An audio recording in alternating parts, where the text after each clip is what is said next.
तो जब एक्टिंग का कहा तो मेरे घर वाले क्योंकि फेमिलियर नहीं थे एक्टिंग से रिलेटेड कि क्या फील्ड है, इंडस्ट्री किस तरह से काम करती है, तो उसको पॉजिटिव लेना चाहिए। देवर कंसर्न के ये लाइफ में हमेशा कुछ अच्छा ही करे। तो कुछ भी ऐसा नहीं था कि वो ये थे कि आपने नहीं करना, वो ये हमेशा से ये चाहते कि आप अच्छा इस्टेब्लिश करो खुद को। तो सिर्फ उनका ये कंसर्न था। तो लेकिन वो कंसर्न भी अब काफ़ी हद तक दूर हो गया। ऑफ कोर्स, आई थिंक तन्मन नीलो नील के बाद और अब आपका दूसरा ड्रामा भी चल रहा है, तो अब तो माशाल्लाह से वो खुश होते होंगे, लोग उनको आके बोलते होंगे आप अली के घर वाले हैं। अभी ऐसे ही है, अभी मैं मेरी फैमिली की पहचान बनता जा रहा हूँ। अब मेरी मदर भी खुश है मेरे मुझसे काफ़ी, और घर वाले भी, इवन मेरे भाई वो भी खुश हैं। लेकिन शुरू में तो थोड़ा सा होता होगा मसला कि आप ऑडिशन पे ऑडिशन भी दे रहे हैं, काम भी नहीं मिल रहा, या मिल रहा है तो बहुत छोटा रोल है, तो आपको होता था, कन्विंस करना पड़ता था उन्हें, कि बोलना पड़ता था कि यार हो जाएगा, जस्ट वेट? कन्विंस करना पड़ता था क्योंकि हमेशा से मुझ पर प्रेशर आता था। ग्रेजुएशन के बाद तो बहुत प्रेशर था। इवन मैं तन्मन से पहले की भी एक स्टोरी बताऊंगा। ग्रेजुएशन के बाद बहुत ज़्यादा प्रेशर था कि अब तो आप जॉब सिक्योर करें और चुप करके अब काम में लग जाएं। एक्टिंग छोड़ें। और मुझे टाइम रिक्वायर्ड था, मुझे यही कि मुझे ऑडिशन देने, और मैं हमेशा से क्लियर था, पता नहीं क्या एक थॉट थी कि मैं कर जाऊंगा। मैं हमेशा से यही थी, कॉन्फिडेंस था। प्रेशर को बस किसी तरह से हैंडल कर लिया। आप कुछ कहानी बता रहे थे, बता दे, रुक गए, बताते। हाँ, ये था कि प्रेशर ये भी था कि जॉब का। मैं इवन तन्मन नीलो नील से पहले भी मेरा वीज़ा अप्लाइड था, मैं बाहर जाना चाह रहा था। मेरा स्टूडेंट वीज़ा अप्लाइड था कनाडा के लिए। तो इवन सब चीज़ें सेटल्ड थी, सब चीज़ें। My sister is in Canada, so वो भी काफ़ी चाह रही थी कि आप आ जाओ इधर। तो ये प्लान था, ये सेकंड प्लान था कि बस ठीक है यार अब कर लिया वहाँ जाके, लेकिन वहाँ जाकर भी छोड़ना नहीं था। वहाँ जाकर भी मेरा यही प्लान था। मुझे क्योंकि मैं वीडियोस देखता हूँ कि आपका जो इंटरनेशनल, आपके जो कुछ ये कंट्रीज़ हैं जहाँ पर थिएटर होता है वो बहुत प्यारा करते हैं। कुछ पता नहीं उनके क्या टूल्स हैं, क्या चीज़ें। तो वहाँ भी मेरा प्लान यही था कि मैं जाऊँ, मेरा पहला कोर्स यही है, उसके बाद मुझे वहाँ पर थिएटर कोर्स में एडमिशन लेना है। और ये घर वालों को नहीं पता था? ये घर वालों को नहीं पता था, लेकिन मेरा आप लोग के पैसे बच गए। क्योंकि मुझे पता था मेरे पास हैप्पी रहने के लिए यार यही एक चीज़ है, कुछ भी है मैं कर जाऊँगा। मैं हमेशा से लूप थॉट्स चल रही थी, कि लूप में चल रही थी कि यार मैं सब कर लूँगा लेकिन मैं कैसे खुश रहूँगा। तो मैं फिर मैंने ये डिसाइड किया, अब मैं चाह रहा हूँ। पहला कोर्स तो है 6 मंथ्स का, वो मैंने कंप्लीट करना है। उसके फ़ौरन बाद मैंने इंस्टीट्यूट भी सर्च कर लिया था, मैंने जगह भी सर्च कर ली थी कहाँ जाना है। कि उसके बाद मैंने राइट आफ्टर डैट मैंने ये 1 ईयर थिएटर कोर्स यहाँ पर करना है, वहाँ पर कम्युनिटी में। और मैंने तो इवन मैं वहाँ भी पेजेस देखना स्टार्ट हो गया था कि क्या। तो फिर रुके कैसे? रुके ऐसे कि क्या अपॉर्चुनिटी आई थी व्हिच स्टॉप्ड यू? क्योंकि आई थिंक अभी इसी साल में स्टूडेंट वीज़ास के लिए बहुत सारी चीज़ें चेंज हो गई हैं जो अच्छा, ये अभी रीसेंट पास्ट की बात है। Policies day by day change हो रही थी। तो but this must be before तन्मन नीलो नील, राइट? बिफोर तन्मन नीलो नील उसमें आई थिंक 5 से 6 दिन पहले की बात होगी। Oh okay. तो वो यही प्लान था। सो तन्मन नीलो नील ने आपके प्लान को, उस वाले प्लान को पीछे कर दिया। उसने पीछे कर दिया। मुझे आपकी ना ये बात इतनी अच्छी लगी है जो आप ये कह रहे हैं कि मेरे जहन में बार बार ये आ रहा था कि मैं खुश कैसे रहूँगा, I wanted to be happy. ये इतनी की लाइन है, ये मुझे इतनी, because for me that's also the thing. मुझे होता है कि यार पैसा नहीं, खुशी ज़्यादा इंपॉर्टेंट है, सुकून ज़्यादा इंपॉर्टेंट है। I want to enjoy what I am doing. But given that थोड़ा सा जहन में होता है कि यार, या होता था यार मुझे रोल छोटे मिल रहे हैं, या अभी आपकी एक्सपेक्टेशंस जो हैं वो क्लैश करती हैं हैप्पीनेस के कॉन्सेप्ट से, या acting and happiness is a different combination and what you are getting as a role is a different factor? अच्छा, ये क्लैश नहीं करता था क्योंकि आपको पैशन होना किसी चीज़ का, उसके बाद आप जब क्लासीफाइड करने लग जाते हैं ना चीज़ें, मुझे अच्छा मिल रहा है या नहीं मिल रहा, वो डिफरेंट चीज़ें हैं। Okay. और मैं तो कहता हूँ मैं लकी रहा हूँ, मुझे हमेशा से अच्छे रोल्स मिले। अब उसका छोटा होना बड़ा होना, स्क्रीन टाइम कितना है, वो फिर एक अलग चीज़ है। लेकिन मेरे ऊपर करम रहा इंडस्ट्री का भी, अल्लाह ताला का भी, कि मैंने कभी भी मैं उस प्रोसेस से नहीं गुजरा कि मैंने छोटे रोल्स किए। हमेशा से एक्टिंग रोल्स किए।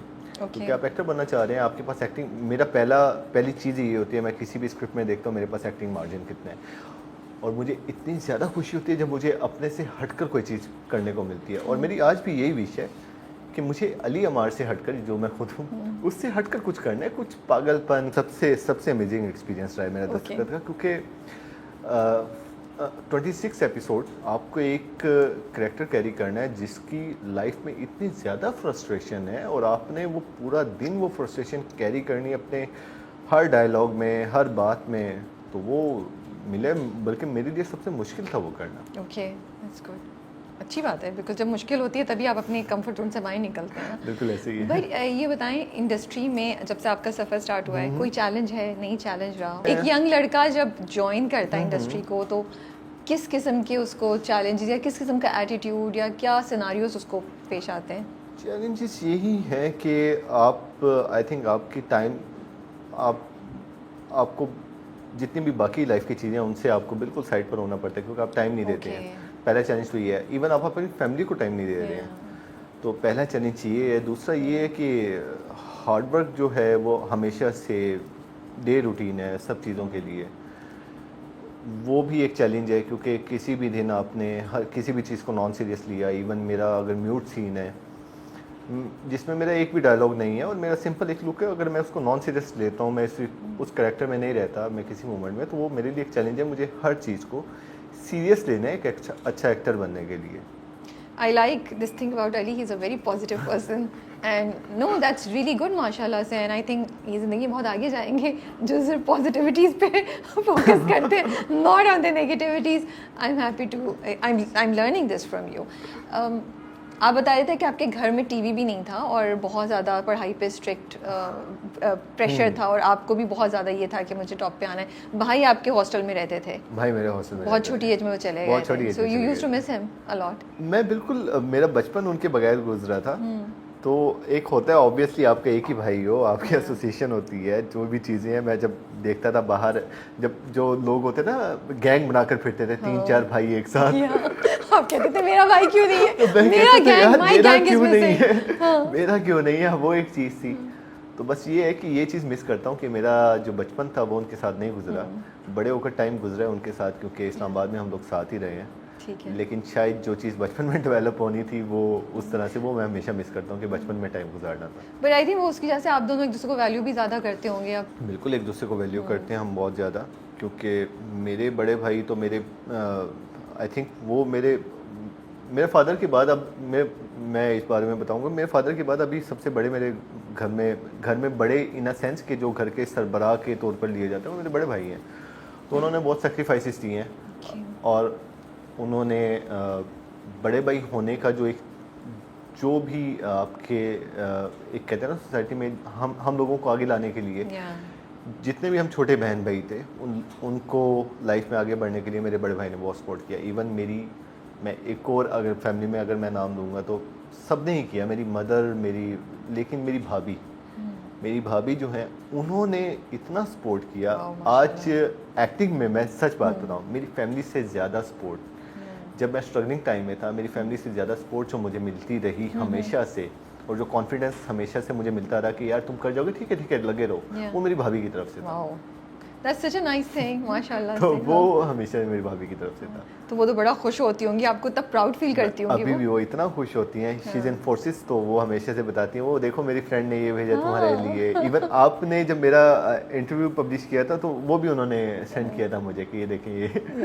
ओके, तो अभी देखती हैं आपके सारे ड्रामे और सब कुछ, एक एक सीन आपको फीडबैक आ रही होती है क्या हो रहा है?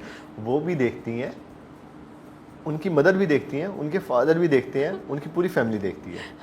That's so cute. तो वो सब लोग देखते हैं। और अम्मी क्या कहती हैं?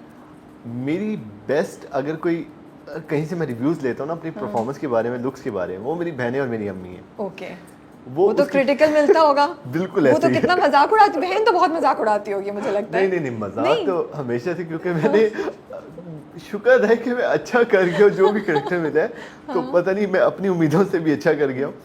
तो उन्होंने मजाक तो कभी नहीं, लेकिन वो जो छोटी सी चीज़ भी होती है ना जो शायद ऑडियंस नोट नहीं करती, मेरी लुक्स के हवाले, क्योंकि वो मुझे बचपन से जानते हैं कि कैसा है इसका किस तरह का दिखता है।